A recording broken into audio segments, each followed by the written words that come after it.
রানীগঞ্জ কলেজের অধ্যক্ষের ওপর হামলার প্রতিবাদে ও সুষ্ঠু বিচারের দাবিতে শিক্ষার্থীদের মানববন্ধন। জগন্নাথপুরের জনপ্রিয় অনলাইন নিউজ পোর্টালে আপনাদের স্বাগতম। আপনারা দেখছেন প্রতিদিনের জগন্নাথপুর। বিস্তারিত দেখুন মোহাম্মদ সুজন মিয়ার ভিডিও চিত্রে। সুনামগঞ্জের জগন্নাথপুর উপজেলার রানীগঞ্জ কলেজের অধ্যক্ষ আলাউর রহমান ঠাকুরের ওপর অতর্কিত হামলার প্রতিবাদ, মিথ্যা অভিযোগ প্রত্যাহার এবং সুষ্ঠু বিচারের দাবিতে মানববন্ধন করেছেন কলেজের বর্তমান ও প্রাক্তন শিক্ষার্থীবৃন্দ। কলেজে যে হামলাটা হয়েছে আমরা এর তীব্র নিন্দা জানাই। যে প্রিন্সিপাল স্যার তারা জেনে রাজনীতি চক্র তারা একটা মহল তৈরি হইয়া যে নতুন কমিটি গঠন করতো তোমার চাইছো তারা, কিন্তু প্রিন্সিপাল স্যার এটা চাইছিল না, এটা বাধা দিত করা। তোমার অনেক স্যার তারা হামলা করছে, তার মারা হয়েছে, স্যারও অনেক শারীরিকভাবে অসুস্থ। এইটার তীব্র নিন্দা জানাই। আর যারা রাজনীতি চক্র চাইতো তারা অধীনের কলেজ চালাইতো, এটা আমরা এটা চাই না। আমরা যেটা আছে আগে কমিটি ওরাও বহাল থাকতো, আর কোনো রাজনীতিক কৌশল চলতো না কলেজও। আর যারা হামলা করছে এরা আইনের আওতায়। রোববার 28 জুন সকাল 11টায় রানীগঞ্জ কলেজ প্রাঙ্গণে এই কর্মসূচি অনুষ্ঠিত হয়।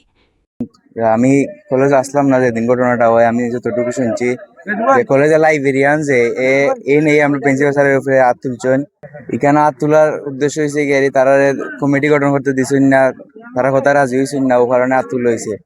এখানেও আমরা আজকে যে মানববন্ধন করতাম, এই মানববন্ধনের লাগে অনেক স্টুডেন্টের উপরে অনেকটা গেছে, তার উপরে অনেকটা গেছে, গার্জিয়ানের কাছে বিচার গেছে, তার উপরে তারও অনেক হেনস্থা করা হয়েছে। হেনস্থা করা হয়েছে যে এই আন্দোলন যে মানববন্ধন যাতে না হয়। তো আমরা ওটাই চাই যে আমরা স্যারের উপরে হাত তুলে হয়েছে, এটার সুষ্ঠু বিচার হইতো, সুষ্ঠু তদন্ত হইলে এটার কিতাবার হইতো। আর কিছু হওয়ার না, যে আমরা ওটাও চাই আমরা স্যারের যে উপরে হাত তুলে হয়েছে এটার বিচার হইতে। মানববন্ধনে বর্তমান ও সাবেক শিক্ষার্থীদের মধ্যে বক্তব্য রাখেন কলেজের শিক্ষার্থী মোহাম্মদ সামি, মোহাম্মদ জুয়েল, মোহাম্মদ রুহিত, মোহাম্মদ আব্দুর রাহিম, মোহাম্মদ আকমল হোসেন, মোহাম্মদ আতিফ হোসেন প্রমুখ। এই কলেজে যে বিষয়টি নিয়ে ঝামেলা হয়েছে একটু টাকা পয়সা বা আর্থিক বিষয় নিয়ে, এবং বিএনপির কিছু নেতা যে বা যারা আছেন তারা আসছিলেন এবং আমাদের স্যারের উপর অনেক অত্যাচার হয়েছে, এবং সাথে সম্পর্কিত মিসলু স্যার এবং আবু খালেদ স্যার তারা অনেকেই ছিল। যে এখন মিসলু স্যার বের হতেই কেন এই কলেজে এত ঝামেলা, কেন এসব নিয়ে মাতামাতি চলতেছে, এবং তারা যেহেতু কমিটি গঠন করবে, অর্থ এলাকার তো 5 জন আর 7 জন নিয়ে কমিটি গঠন হয় না। এবং আমাদের অর্থ এলাকার যে মুরব্বী বা সবাই আছে, আমাদের অভিভাবক স্টুডেন্টদের যে অভিভাবক আছে তাদেরকেও অবগত করা হয় নাই যে কালকে যে কমিটি গঠন করা হবে। যদি অবগত করা হয়তো তাইলে হয়তো বা গন্ডপুর বাগমেনা অর্থ এলাকার যে মুরব্বীগুলো আছে সবাই আসতো এবং কমিটি গঠন করতে সাহায্য করতো, কিন্তু ওদেরকে বলা হয় নাই। তাই আমরা ধরে নিতে পারি যে এটা বিএনপির একটি চাল চক্র, এবং এই অর্থ কলেজের একটি কমিটি গঠন করতে চাচ্ছে ওরা জোর জবরদস্ত করে, এবং এটাতে আমাদের প্রিন্সিপাল স্যার রাজি না হওয়াতে আমাদের প্রিন্সিপাল স্যারের উপরে হামলা করা হয়েছে। বক্তারা বলেন, গত 24 জুন বুধবার কলেজ অধ্যক্ষের ওপর অত্যন্ত অন্যায় ও অতর্কিতভাবে হামলা চালানো হয়েছে। অধ্যক্ষের উপর হামলা করাকারী সন্ত্রাসীরা হলো কয়েসউদ্দিন সানমিয়া, কৌসর মিয়া, নিজাম উদ্দিন জালালি, মিজানুর রহমান ফখরুল। এদের সামনে রেখে আমাদের কলেজের মিসলুর রহমান হামলাকারী, খালেদুজ্জামান আবু খালেদ আমাদের কলেজের অধ্যক্ষ, পৌরনীতির টিচার যিনি হামলা করেন। তৃতীয় সাইদুর রহমান ইংলিশ টিচার, তিনি আমাদের প্রিন্সিপালের উপরে অদক্ষভাবে হামলা করেন। সেই হামলার প্রতিবাদে আমরা এখানে মানববন্ধনে আমরা শিক্ষার্থীরা দাঁড়িয়েছি। আমাদের বিচার মানতে হবে, সঠিক বিচার যতটি হয়েছে না এই কলেজ বন্ধ থাকবে। এই দাবি পূরণ না হয় এই কলেজে আমরা ক্লাস করবো না এদের মতো টিচারদের কাছে। এদের টিচার হামলাকারী, এরা সন্ত্রাস। এই টিচার সকল যেমন Mislur Rahman, Abu Khaled, Saidur Rahman English teacher, librarian Mislur Rahman এবং পৌরনীতির টিচার খালেদ রহমান আমাদের প্রিন্সিপালের উপরে হামলা করেছে অতর্কিতভাবে। এই রাজনীতিবিদ বিএনপির কয়েকজন মাস্টার মাইন্ড যারা আছে সিন্ডিকেট, তাদের বিরুদ্ধে আমরা এই মানববন্ধন। আমাদের কলেজে কোনো রাজনীতি চলবে না। কলেজে নতুন চালু হওয়া যুক্তিবিদ্যা বিষয়ের শিক্ষক ফরহাদ রেজার শর্তসাপেক্ষ নিয়োগকে কেন্দ্র করে একটি মহল এই বিশৃঙ্খলা সৃষ্টি করছে।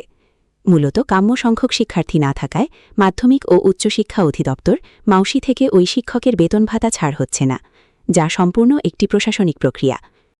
তাই না আগে যে বিষয় আসলা এই বিষয়ে এখন বর্তমানে এসডি একটা মিটিং হয়েছিল, মিটিং করার পর যে লাইব্রেরিয়ান যে স্যার মিসলু স্যার তাইনে লাইব্রেরিয়ান দেওয়া হয়েছে তাইনে, তারপর তাইনে মানে ও যে ঘটনা ঘটছে এই ঘটনা ঘটছে তাইনের মাধ্যমে বা তাইনে মারছন, কিন্তু ফয়লা যে তাইনে যে মানে বিষয় লই আলোচনা আসলা এই বিষয় নাই, তাইনে এসডি হওয়ার পর এই বিষয় তো মানে বাইর করে দেওয়া হয়েছে, তাই কিন্তু কোনো টিচার বা কোনো কিছু নাই, তাই লাইব্রেরিয়ান এই বিরিয়ানির দায়িত্ব থাকার পরও আমাদের স্যারের উপর অত্যাচার করেছেন।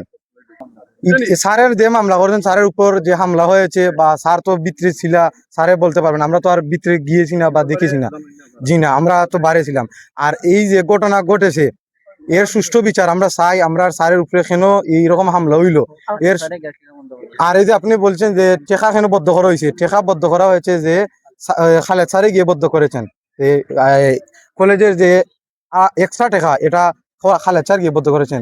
আমরা এটা সুষ্ঠু বিচার চাই, আমরা কোনো দলও কোনো বিরোধী নাই, আমরা কোনো কিছু নাই, আমরা সুষ্ঠু বিচার চাই।